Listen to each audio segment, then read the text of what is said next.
పెద్దపల్లి జిల్లా రామగుండంలో మహర్షి డిగ్రీ కళాశాల యాజమాన్యం విద్యార్థి సంఘాలు ఫీజు రియంబర్స్మెంట్ నిధుల విడుదలకు డిమాండ్ చేస్తూ నిరసన చేపట్టారు.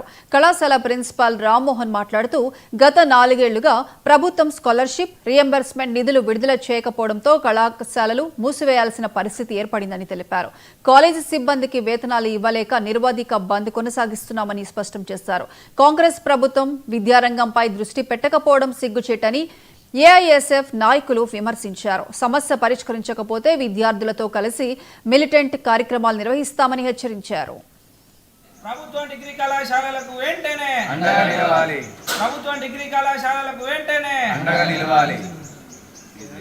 ఫీజు రియంబర్స్మెంట్ పెండింగ్ లో ఉన్నటువంటి ఫీజు రియంబర్స్మెంట్ విద్యా సంవత్సరాల నుంచి పిల్లలకు రావాల్సినటువంటి ఎంటీఎఫ్లు కానీ మేనేజ్మెంట్లో రావాల్సిన పిల్లల చదువు నిమిత్తం మేనేజ్మెంట్స్కి రావాల్సిన ఆర్టీఎఫ్లను కానీ గవర్నమెంట్ విడుదల చేయని కారణంగా మా నిరసన అనేక రూపాల్లో తెలియజేసి విసిగి ఏమీ చేయలేని పరిస్థితులలో, అంటే మాకు దిక్కుదోచని పరిస్థితులలో పూర్తిగా కాలేజీలను మూసివేసి కాలేజీలు నడపడం భారంగా తయారై కాలేజీలను పూర్తిగా మూసివేయడం జరిగింది. ఇటు విషయాన్ని ప్రభుత్వ పెద్దలు గుర్తించి వెంటనే పిల్లలకు ఇవ్వాల్సిన ఎంటీఎఫ్లు, కాలేజీలకు ఇవ్వాల్సిన ఆర్టీఎఫ్లు వెంటనే విడుదల చేయవలసిందిగా అభ్యర్థిస్తున్నాం.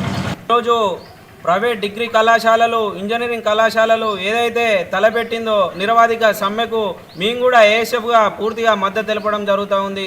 కాంగ్రెస్ ప్రభుత్వము ఇప్పటికీ గత 2 సంవత్సరాలు కావస్తుంది గెలిచి, ఇప్పటికి కూడా విద్యారంగంపై దృష్టి పెట్టకపోవడం సిగ్గుచేట అని చెప్పి కూడా ఈ సందర్భంగా తెలియజేస్తూ ఉన్నాను. మనం తెలంగాణ రాష్ట్రంలో చూసుకున్నట్లయితే కాంగ్రెస్ ప్రభుత్వము మేము గెలిచిన వెంటనే విద్యార్థులకు అన్ని రకాలుగా మేము సాయం చేస్తామని చెప్పడం జరిగింది. గత ప్రభుత్వం ఏదైతే తప్పిదం చేస్తూ ఉన్నదో కాంగ్రెస్ ప్రభుత్వం కూడా అదే తప్పిదం చేస్తూ ఉన్నది. 8,500 కోట్ల ఫీజు రియంబర్స్మెంట్ స్కాలర్షిప్ ఇప్పటికి కూడా విడుదల కాకపోవడం వల్ల విద్యార్థులు ఇబ్బందులకు గురవుతూ ఉన్నారు.